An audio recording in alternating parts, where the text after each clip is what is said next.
ठीक है ना।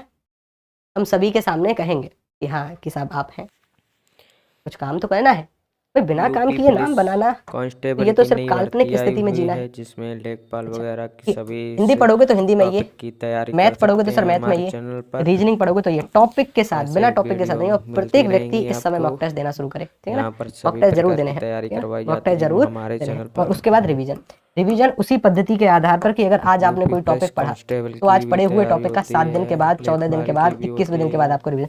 21 दिन का समय नहीं, 2 रिवीजन करने, 7 और 14, सभी ठीक, क्वेश्चन बहुत अच्छी ऐसे बात, ही की ठीक है ना। टॉपिक के हिसाब से चलिए सही आएंगे बात है, सन हमारा नाम मत 2026 के। लें। चलिए स्टार्ट हमारे करते हैं, चैनल तैयारी को पर शुरू करते हैं। तैयारी एक का कीजिए। सवाल देखिए ये रहा। अच्छा, 2019 का साहित्य अकादमी पुरस्कार इनमें से किसे दिया गया, उत्तर बताओ। 2019 की बात कर रहे हैं, 2019 का साहित्य अकादमी पुरस्कार किसे दिया गया, सन तो साहित्य अकादमी 2026 पुरस्कार के पत्थर लिए फेंक रहा हूँ। पुलिस कांस्टेबल चंद्रकांता देवताले, ऐसे सवाल लेखपाल रेयर बाई रेयर की केस जो में बनते नई हैं। भर्ती आई 2021 हुई का है, सवाल है, यहाँ से तैयारी 2021 कर में इस वाले सकते हैं सवाल को आप डेट सभी के लोग आधार पर हमारे पूछा गया। चैनल अब हम पर। जानते हैं ये कि सर पहला पार्ट चंद्रकांता, है, दूसरा पार्ट थोड़ी कि सर देर में कितने भी आ पत्थर जाएगा फेंक लो आपके लिए ताले नहीं शाम टूटने को। वाले, ठीक है ना, ताले टूटेंगे नहीं। अच्छा, रहन पर रघु काशीनाथ सिंह की रचना है। जो ज्यादा ज्ञानी होते हैं उनको संशय होता है कि सर जब भगवान श्री कृष्ण ब्रज छोड़कर चले गए तो उनके पिताजी नंद बाबा अपने आप को छील रहे थे कि हाय मेरा बेटा, हाय मेरा बेटा। हमने इनको सभी को याद किया, लेकिन फिर भी हमसे डेट के आधार पर एक सवाल पूछा गया। बताइए 2019 में किसे दिया गया, किसे दिया गया। 2019 का यह पुरस्कार मिला नंद किशोर नवल को, छीलते हुए अपने को, ठीक है ना, छीलते हुए अपने को, डी इसका सटीक उत्तर होगा, छीलते हुए अपने को, ठीक है ना।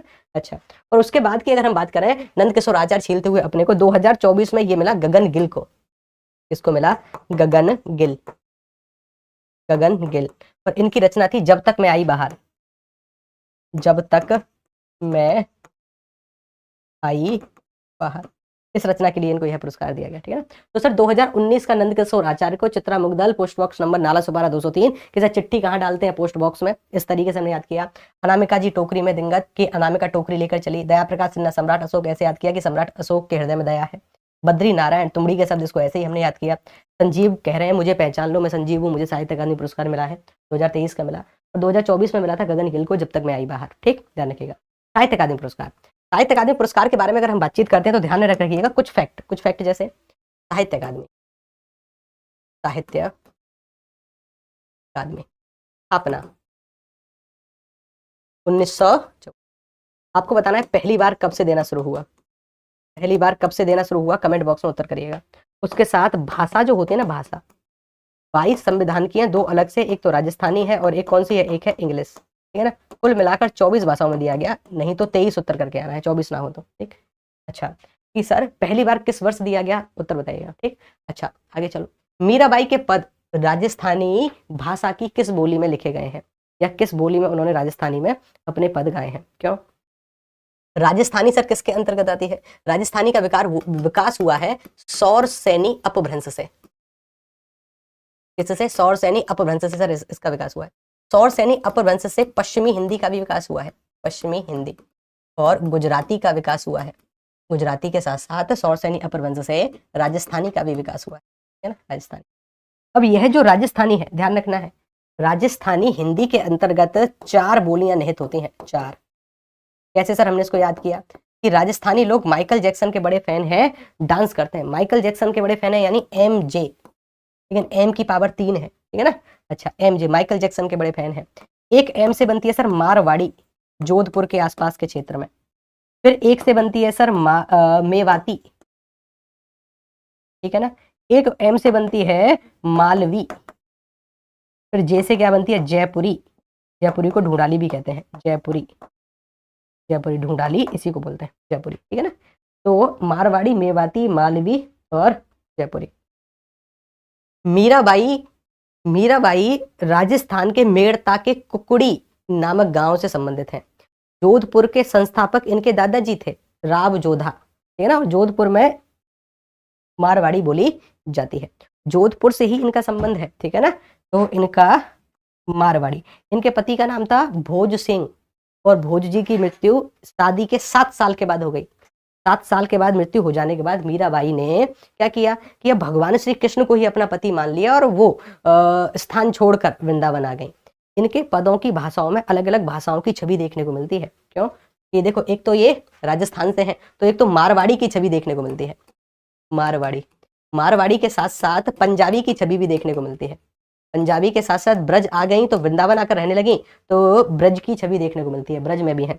और फिर बाद में ब्रज को भी छोड़कर द्वारका चली जाएंगी, रणछोड़ मंदिर, ठीक है ना। तो द्वारका चली गई तो गुजराती की भी छवि देखने को मिलती है उनकी भाषा के पदों में, ठीक है ना। तो सर मारवाड़ी, पंजाबी, ब्रज और गुजराती की छवि देखने को मिलती है यूपी मीराबाई पुलिस के पदों में, कांस्टेबल ठीक है सन ना, ध्यान रखिएगा। 2026 की नई भर्ती आई हुई है। नरसिंह जी इस का चैनल मायरा, से हमारी राग सोठा के पद, तैयारी उससे कर ज्यादा सकते हैं इंपॉर्टेंट है आप एक सभी गरबा लोग, गीत, ठीक है ना। जिसमें गरबा गीत इन्हीं के कांस्टेबल द्वारा की लिखा भी गया है, कोर्स ठीक आता है ना। है। गरबा गीत किन के द्वारा लिखा गया है? मीराबाई के द्वारा, ठीक।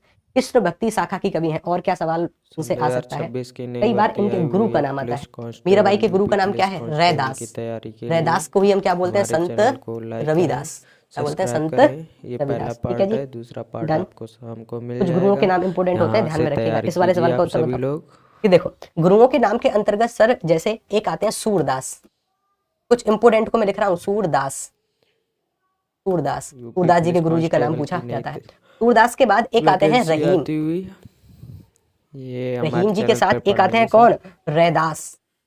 रैदास के साथ एक कौन से आते हैं? कबीरदास। इनके गुरुजी का नाम पूछा जाता है। उसके बाद एक आते हैं तुलसीदास। इनके गुरुजी का नाम अक्सर आता है कि तुलसीदास जी के गुरुजी का नाम लिखो, तुलसीदास। एक गुरुजी आते हैं रसखान जी के गुरुजी का नाम लिखो, रसखान। रसखान जी के बाद एक आते हैं नाभादास के गुरु का नाम लिखो, नाभादास जी के गुरुजी का नाम। और एक आते हैं मीराबाई के गुरुजी का नाम, अभी हम देख कर आए मीराबाई के गुरुजी का नाम, ठीक है ना। अच्छा, इस तरीके के गुरु के नाम। तो सर सूरदास जी के गुरुजी का नाम क्या है? बल्लभाचार्य, बल्लभाचार्य। और बल्लभाचार्य जो है सूरदास के गुरु हैं, साथ के साथ कुम्मन दास के गुरु हैं, कृष्णदास के गुरु हैं, परमानंद दास के गुरु हैं। लेकिन या तो सूरदास के पूछे जाते हैं या फिर सूरदास, अच्छा, बल्लभाचार्य के बेटे हैं जिनका नाम है विट्ठलनाथ, तो विट्ठलनाथ के भी ये गुरु है, विट्ठलनाथ। तो या तो विट्ठलनाथ आते हैं या सूरदास, ठीक। इनके गुरु का नाम क्या है? बल्लभाचार्य। इसके बाद रहीम, रहीम, रैदास, कबीर, धन्ना, पीपा, इन सभी के गुरु हैं रामानंद, ठीक है ना, रामानंद। तुलसीदास जी के गुरु हैं नरहरिदास, नरहरिदास। रसखान के गुरु कौन है? विट्ठलनाथ, विट्ठलनाथ इनके गुरु हैं। नाभादास के गुरु हैं अग्रदास, ठीक है ना, अग्रदास। मीराबाई के गुरु हैं रैदास, ठीक, ध्यान रखना है। रामचंद्र शुक्ल ने हिंदी साहित्य का प्रथम महाकाव्य किसे माना? महाकाव्य एक ऐसी रचना होती है जिसमें कम से कम 8 सर्ग होते हैं, कम से कम, ठीक है ना, मैं लिख दे रहा हूं, कम से कम 8 सर्ग होते हैं, या किसी प्रसिद्ध व्यक्ति या वस्तु या किसी प्रसिद्ध देवी देवता के बारे में लिखी जाने वाली एक तो 8 सर्गों और किसी प्रसिद्ध व्यक्ति के बारे में लिखी गई रचना को महाकाव्य कहा जाता है। आचार्य रामचंद्र शुक्ल ने प्रथम महाकाव्य माना है पृथ्वीराज रासो। कहाँ गया? पृथ्वीराज विजय नहीं, पृथ्वीराज रासो, पृथ्वीराज रासो को। पृथ्वीराज रासो जो है चंद्रवरदाई के द्वारा लिखा गया महाकाव्य है।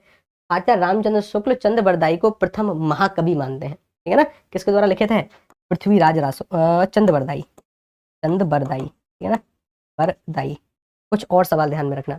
पृथ्वीराज रासो में अगर सर्गों की संख्या पूछी जाए तो उत्तर करना है 69। कितने सर्ग हैं? 69, 69 सर्ग हैं, ठीक। इसके साथ रामचरितमानस में कांड की संख्या पूछी जाती है, कितने कांड हैं? 7 कांड तुलसीदास जी के द्वारा लिखा गया है, ध्यान में रखिएगा। तुलसीदास जी के द्वारा लिखा गया 7 कांड है, जिसमें से उत्तर कांड जो है सबसे बाद वाला, उसमें विवाद की स्थिति होती है। कुछ लोग सत्य मानते हैं, कुछ लोग नहीं। उत्तर कांड मतलब उसमें लिखा ये गया है, रावण का वध करने के बाद भगवान श्री राम अयोध्या आते हैं, अयोध्या में लोगों की बातों को सुनकर माता सीता का फिर से त्याग करते हैं, ठीक है ना, और फिर जंगल में लव कुश का जन्म होता है, ये कहानी लिखी गई है। तो कुछ कवि इसको प्रमाणिक नहीं मानते, वो बोलते हैं मूल रामचरितमानस में उत्तरकांड नहीं था, उत्तरकांड बाद में जोड़ा गया रचना को रोचक बनाने के लिए, ठीक है ना। कुछ कवियों के ऐसे तर्क आते हैं। बीसल देव रासो, बीसल देव रासो के रचयिता कौन है? नरपति। कौन है? नरपति नाला, नरपति नाला। एक और सवाल, एक और रचना है जिसे कहते हैं परमाल रासो, मोस्ट इंपोर्टेंट रचना, परमाल रासो। परमाल रासो लिखित है जगनिक के द्वारा, है ना। इसी को आलाखंड कहा जाता है, ध्यान में रखिएगा, आलाखंड, ठीक है ना, आलाखंड इसी को कहते हैं। यानी जो आला उदल की कथाएं उत्तर प्रदेश के गांव गांव में गाई जाती है ना, वो इसी में उल्लेखित है। बुंदेलखंड के सेनापति थे, ठीक है ना, आला और उदल, ठीक है ना। उदल उनके चचेरे भाई थे, लेकिन वो भी वीरता में उनसे कम नहीं थे, ठीक। एक और सवाल बनता है, आलाखंड में कितनी लड़ाइयों का उल्लेख देखने को मिलता है? 52, 52 लड़ाइयों का उल्लेख देखने के लिए मिलेगा। एक और सवाल बनता है, आल्हा गीत कब गाया जाता है? वर्षा ऋतु में, ठीक है ना, कब गाया जाता है? वर्षा ऋतु में इसको गाया जाएगा। एक एक सवाल महत्वपूर्ण है, ठीक। अच्छा, जैसे पृथ्वीराज विजय, रामचरितमानस, बीसलदेव रासो, नरपति नाला के द्वारा लिखित है, ठीक। 52 लड़ाइयों का उल्लेख है और गाया कब जाएगा? वर्षा ऋतु में, ठीक। अगला सवाल, इसका उत्तर तो विकल्प बी हो गया। अगला सवाल देखो ये रहा, कवि का स्त्रीलिंग। मैं जब तक आपको ना, अच्छा मुझे बताओ कवि का स्त्रीलिंग क्या होगा। मूल रूप से सवाल है कि कवि कवित्री कैसे लिखते हैं, ठीक है ना। अब कुछ बातों को यहाँ पर समझने का प्रयास करिएगा। जैसे मैं लिखता हूँ परमाल रासो, परमाल रासो, बताइए किसके द्वारा लिखित है, ये आपको बताना है। मैंने लिखा बीसल देव रासो, बीसल देव रासो किसके द्वारा लिखित है, कमेंट करो। मैंने कहा पृथ्वीराज रासो, पृथ्वीराज रासो, ठीक। मैंने कहा पृथ्वीराज रासो हो गया। मैंने कहा खुमान रासो, खुमान रासो, ठीक। मैंने क्या कहा, खुमान रासो के बाद हमीर रासो, हमीर रासो, ठीक। परमाल रासो हो गया। और कौन सा रासो बचा जी, और बताओ। परमाल रासो, बीसल देव रासो, पृथ्वीराज रासो, और कोई रासो याद आए तो मुझे बताना, ठीक है ना। और कोई रासो याद आए तो मुझे बताना। कवि का स्त्रीलिंग कौन सा होगा, कवि, कवि का स्त्रीलिंग बनाते समय ना वहां पर जो छोटी की मात्रा है स्त्रीलिंग में ये नहीं आती। का बनता है, वा बनता है, या पर मात्रा आती है छोटी की, और ता पर मात्रा आती है त्रय पर बड़ी की। कवित्री होता है, कवयित्री, डी इसका सटीक उत्तर है ना, डी। देखो बिल्कुल सही कहा आपने कि सर जी परमाल रासो के रचयिता कौन है, परमाल रासो जगनिक के द्वारा लिखित है। हमने कैसे याद किया था इसको, अगर आपके पास माल है तो रक्षा जाकर ही करोगे, ठीक। मैंने आपसे 20 रुपए मांगे, आपने कहा ना हम नहीं देंगे, नरपति नाल्हा, तुरंत मना कर दिया, हम नहीं देंगे गुरुजी। कहाँ के, अब क्यों मांग रहे हो हमसे 20 रुपए।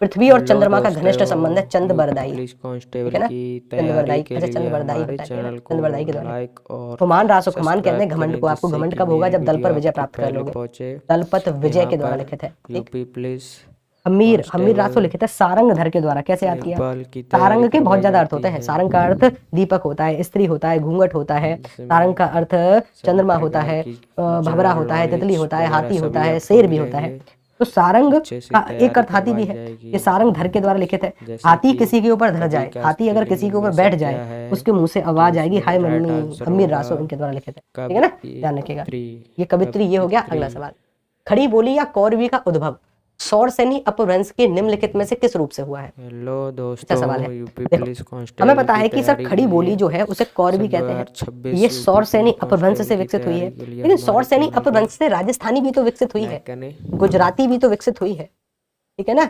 अच्छा इससे पश्चिमी हिंदी भी विकसित हुई है, और पश्चिमी हिंदी जो है सर ये पश्चिम में ही है, खड़ी बोली पश्चिम में ही आती है। हम बोल सकते हैं सौरसेनी के उत्तरी रूप से, विकल्प क्रमांक ए इसका सटीक उत्तर। अच्छा सी उत्तर किया है आपने, मध्यवर्ती रूप से नहीं, उत्तरी रूप से। इससे सौरसेनी के उत्तरी रूप से खड़ी बोली का उद्भव हुआ है। नहीं सी नहीं, सी नहीं, ठीक है ना, ठीक है ना, ठीक है ना। अच्छा विजयपाल रासो, ठीक। एक और रचना है गुरुजी जिसे हम बोलते हैं विजयपाल रासो, विजयपाल रासो। विजयपाल रासो जो लिखित है ना, ये लिखित है नल्हे सिंह के द्वारा। रासो ये लिखित है नल्हे, नल्हे सिंह के द्वारा, है ना, विजयपाल रासो नल्हे सिंह। हमने इसको कैसे याद किया, क्या शेर को पालना संभव है, कि भाई से नहीं शेर को पाला नहीं जाएगा, शेर को अगर पाल दिया तो समझो गई भैंस पानी में, है ना। शेर को पालना, नल्हे सिंह, शेर को पालना संभव नहीं है सर, किसी दिन चीर फाड़ देगा जिस दिन उसको भूख लगी, उत्तरी रूप से, ठीक है ना। निम्नलिखित में से कौन सा शब्द स्पर्श बोधक विशेषण है, स्पर्श बोधक। देखिए कि हमें पता है कि सर विशेषण के 4 भेद होते हैं, उन 4 भेदों में से एक विशेषण आता है जिसे हम बोलते हैं गुणवाचक विशेषण। और गुणवाचक विशेषण की सर अलग अलग अवस्थाएं होती हैं, प्रकार अगर पूछे जाए तो 7 करने में से प्रकार पूछे नहीं जाते हैं। गुणवाचक विशेषण के भेद पूछे नहीं जाएंगे। संख्यावाचक 2 प्रकार का होता है, सार्वनामिक 2 प्रकार का होता है, और प्रमाणवाचक भी 2 प्रकार का। लेकिन अगर पूछा जाए विशेषण के इसमें से कौन सा स्पर्शजन्य है, तो कौन सा छूकर बता सकते हैं भाई, छोटा बड़ा, उत्तरी, कोमल की जहरीला। अब देखो छोटा बड़ा ये तो आकार है, ये सर दिशाबोधक है, जहरीला अब ये सर दशाबोधक है, ठीक है ना। लेकिन स्पर्शजन्य तो क्या होगा, कोमल है, मखमली है, खुरदुरा है, रुक्ष है, मिश्रण है, ये तो हमें पता चलेगा छूकर, कोमल, बी इसका सटीक उत्तर है। इन हर एक शब्द पर ध्यान देना है, इस हर एक शब्द पर। गुण बोधक यानी गुणवाचक विशेषण की अलग अलग कैटेगरी है। मैंने कहा जला है, सूखा है, तो इसको अवस्था बोधक बोलेंगे। मैंने कहा सुगंधित है, खुशबूदार है, तो गंध बोधक बोलेंगे। मैंने कहा क्षणिक है तो सर इसको काल बोधक बोलेंगे। नवीन है, प्राचीन है, तो उसको काल बोधक ही बोला जाता है। छोटा बड़ा लंबा को आकार बोधक बोलते हैं। मैंने कहा मखमली है, कोमल है, कठोर है, तो उसको स्पर्श बोधक बोलेंगे, जहां से सवाल पूछा गया। इसी के तहत अगर मैं मीठा बोल देता, खट्टा, तो सर स्वाद बोधक होता। मैं अगर बोलता बिहारी है, पंजाबी है, तो स्थान बोधक होता। ये गुणवाचक विशेषण की अलग अलग कैटेगरी है, और अलग अलग कैटेगरी से अक्सर सवाल आते हैं। अगला सवाल, मैं नीर भरी दुख की बदली, इसका उत्तर बताना है, ये किस पंक्ति के द्वारा, मतलब ये किसके द्वारा कहा गया है, किसने कहा है कि मैं नीर भरी दुख की बदली हूँ। पहली बात तो सर यहाँ पर जो दुख लिखा गया है ना, ये गलत लिखा है, दुख के बीच में विसर्ग आता है, क्या आता है, दुख के बीच में विसर्ग का प्रयोग होता है। बहुत अच्छी बात है कि सर ऐसा कोई भी नाम ना तो जिसको हम देख सकते हैं ना तो जिसको हम छू सकते हैं, उनको हम भाववाचक संज्ञा के अंतर्गत मानते हैं। इसके अंतर्गत भाववाचक, और भाववाचक संज्ञा को देखा छुआ नहीं जाएगा। 5 प्रकार के तरीकों से भाववाचक संज्ञा बनाई जा सकती है। जातिवाचक संज्ञा में कुछ जोड़कर, सर्वनाम में कुछ जोड़कर, विशेषण में कुछ जोड़कर, और क्रिया में कुछ जोड़कर, और क्रिया विशेषण में कुछ जोड़कर भाववाचक संज्ञा बनाई जा सकती है। मैं नीर भरी दुख की बदरी, ये कही गई है महादेवी वर्मा के द्वारा। महादेवी वर्मा की प्रथम रचना का नाम बताओ। महादेवी वर्मा की प्रथम रचना कौन सी है? ठीक है ना। महादेवी वर्मा को आधुनिक युग की मीरा के नाम से भी जानते हैं। नीरजा, निहार, यामा, रश्मि, ये सभी इन्हीं की रचनाएं हैं। लेकिन यामा जो रचना है ना, यामा रचना के लिए इनको 1982 में एक भारतीय साहित्य का ज्ञानपीठ पुरस्कार दिया जा चुका है। इनको पहला उत्तर प्रदेश का सबसे बड़ा साहित्यिक पुरस्कार भरत भारती, ठीक है ना, ये भी पुरस्कार इनको दिया गया है। सबसे पहले भारत भारती पाने वाली जो कवित्री बनती है, सबसे पहली व्यक्ति बनती है महादेवी वर्मा। ठीक, इसके बाद ये रहे, ठीक है ना। प्रथम रचना इनकी कौन सी है? प्रथम रचना कौन सी है इनकी? इनकी पहली रचना कौन सी है? निहार। इनकी पहली रचना कौन सी है? निहार, ठीक है ना। ध्यान दें, बहुत बहुत अच्छी बात। सूर्यकांत त्रिपाठी निराला, सूर्यकांत त्रिपाठी निराला छायावाद के 4 स्तंभों में से एक है। छायावाद के 4 स्तंभ में महादेवी वर्मा भी सम्मिलित हैं, जयशंकर प्रसाद भी हैं, सूर्यकांत त्रिपाठी निराला भी हैं, और सुमित्रा नंदन पंत हैं। 4 कवि सर यहाँ पर हैं। देखो 2 कवि तो ये रहे, एक छायावाद के कवि में जयशंकर प्रसाद हो गए, जयशंकर प्रसाद हो गए, और एक हो गए सुमित्रा नंदन पंत। ये छायावाद के 4 स्तंभ हैं, ठीक, जिनमें से सूर्यकांत त्रिपाठी निराला मुक्तक छंद के प्रवर्तक हैं। मुक्तक छंद या मुक्तक शैली, इस तरीके का एक सवाल बनता है। सूर्यकांत त्रिपाठी निराला, सबसे पहले प्रयोग जूही की कली 1916, ठीक, ध्यान रखिएगा, अच्छी बात है। और अगला सवाल, ये महादेवी वर्मा है, ठीक है ना। महादेवी वर्मा जी के बारे में अगर थोड़ी सी और हम बातचीत कर लें तो हमें क्या पता चलता है कि सर 20वीं शताब्दी से इनका संबंध है। पद्म भूषण इनको मिला है, ज्ञानपीठ मिला है, मंगला प्रसाद मिला है, सक्सेसरिया मिला है, भारत भारती उत्तर प्रदेश का सबसे बड़ा पुरस्कार, द्विवेदी पदक मिला है, और पद्म विभूषण से भी इनको सम्मानित किया जा चुका है। ये प्रमुख रचना हिमालय है, निहार है, नीरजा है, सांदगीत है, रश्मि है, दीपशिखा है, सप्तपणा है, और यामा, इनकी रचना है। और यही हमारे काम की बात है, ठीक है ना, ये हमारे काम की बात है। हिमालय, निहार, नीरजा, सांदगीत, रश्मि, दीपशिखा, सप्तपणा और यामा। अगला सवाल, एक और सवाल देखो, इनमें से किस विद्वान ने अपभ्रंश के लिए पुरानी हिंदी शब्द का प्रयोग किया? कि अपभ्रंश को पुरानी हिंदी कह दो, क्यों? हम जानते हैं कि सर हिंदी का विकास अपभ्रंश से होता है, हिंदी की माता अपभ्रंश है। कि सबसे पहले बनती है वैदिक संस्कृत, कल भी हमने इसके बारे में बातचीत करी थी, वैदिक संस्कृत जिसके प्रमाण वेद है। इसके बाद भाषा सरल होती है और बनती है लौकिक संस्कृत, इसके प्रमाण रामायण गीता है। इसके बाद सर भाषा और सरल होती है तो बनती है पाली, पाली के बाद थोड़ी सी और सरल होती है तो बनती है प्राकृत, प्राकृत के बाद थोड़ी सी और सरल होती है तो बनती है अपभ्रंश, और अपभ्रंश से थोड़ी सी और सरल होती है तो क्या बन जाती है? हिंदी, ठीक है ना। यही हिंदी क्या है? यही हिंदी पुत्री है अपभ्रंश की। इसके बीच में एक अलग कैटेगरी और आती है, यहाँ पर अगर हम इसको मिला दें, अपभ्रंश और हिंदी के मिश्रण को अवहट्ट कहा जाता है। अवहट्ट कोई सार्थक भाषा नहीं है, मिश्रण है, ठीक है ना, ध्यान रखिएगा। हमसे कहा गया कि अपभ्रंश के लिए पुरानी हिंदी शब्द का प्रयोग किसने किया? चंद्रधर शर्मा गुलेरी, ठीक है ना, ध्यान रखिएगा। चंद्रधर शर्मा गुलेरी जी के द्वारा अपभ्रंश को पुरानी हिंदी कहकर बुलाया गया, ठीक। और कुछ सवाल, रोशन जी कुछ कह रहे हैं कि सर मैं एसएससी जीडी का एप्लीकेशन पढ़ाई करती हूँ, क्या उससे प्रश्न बनेगा? तो यूट्यूब, देखो अगर आप इस पूरी क्लास को एसएससी जीडी के लिए देख रही हैं, कुछ सहायता करेगी, कुछ मतलब ये एसएससी जीडी के लेवल से ऊपर की बात है। एसएससी जीडी में साहित्य नहीं आता, ठीक है ना। तो एसएससी जीडी के लिए बहुत जल्दी हम क्लासेस शुरू करेंगे, लेकिन ये क्लास एसएससी जीडी के लिए तो नहीं है, ठीक है ना। हाँ, सहायता कर सकती है कुछ ग्रामर के सवालों में, लेकिन वैसे आप किसी स्पेशल एसएससी जीडी के लिए देख रही हैं तब तो मैं माफी चाहूँ, ठीक है ना। अच्छा, पुरानी हिंदी, चंद्रधर शर्मा गुलेरी, ठीक है ना। आगे चलते हैं। अब देखो यहाँ पर एक कवि आते हैं पंडित भोलानाथ तिवारी। पंडित भोलानाथ तिवारी ने अपभ्रंश को 7 शैलियों में बांटा है, इसको ध्यान रखिएगा। मैं फिर से बता रहा हूँ, अपभ्रंश वो कहते हैं, एक तो सौरसैनी अपभ्रंश है। सौरसैनी अपभ्रंश से पश्चिमी हिंदी का विकास हुआ है, जिसमें 5 बोलियां आती हैं, बाबू खाता कड़वा बेर, यानी ब्रज, खड़ी बोली, बांगरू, कन्नौजी और बुंदेली। 5 बोली पश्चिमी हिंदी में हो गई। उसके बाद बोलते हैं राजस्थानी भी इसी के अंतर्गत आती है, जिसमें मेवाती, मारवाड़ी, मालवी, जयपुरी और गुजराती का विकास सौरसैनी अपभ्रंश से हुआ है, ठीक है ना। सौरसैनी अपभ्रंश से किसका विकास हुआ है? पश्चिमी हिंदी, गुजराती और राजस्थानी। फिर बोलते हैं कि एक अर्धमागधी अपभ्रंश है। अर्धमागधी अपभ्रंश, इससे पूर्वी हिंदी बनी है, जिसमें अवधी, भगीरी, छत्तीसगढ़ी आती है। एक अर्धमागधी मतलब आदि मागधी, एक पूरी मागधी है।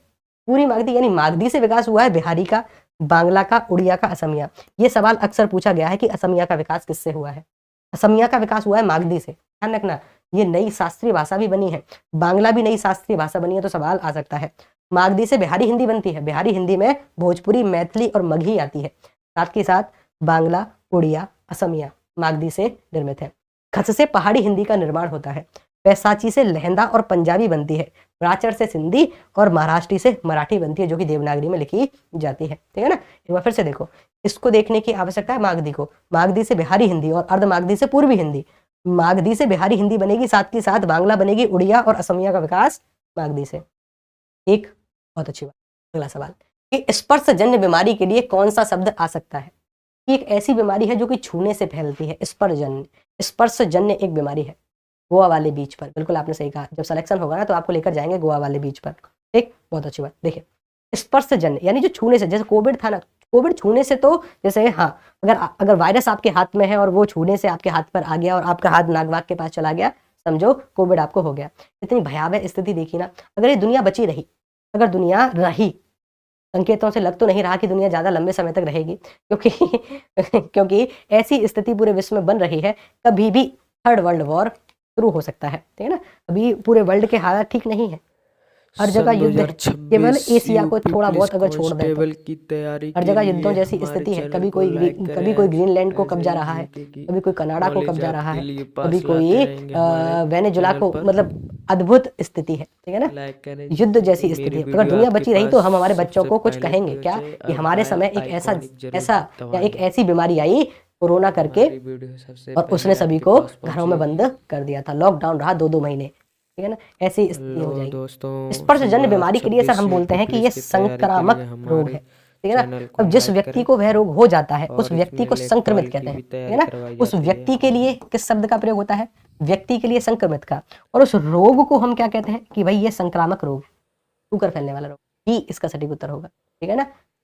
सर संक्रांति, अभी मकर संक्रांति होकर गई है ना, मकर संक्रांति, तो इसको हमारे चैनल को लाइक करें। संक्रमणीय का मतलब क्या है कि भाई संक्रमणीय मतलब वो व्यक्ति से ही संबंधित होता है कि इसको संक्रमण हो चुका है। ठीक है ना। ध्यान रखिएगा कि संक्रामक इसके लिए सटीक उचित विकल्प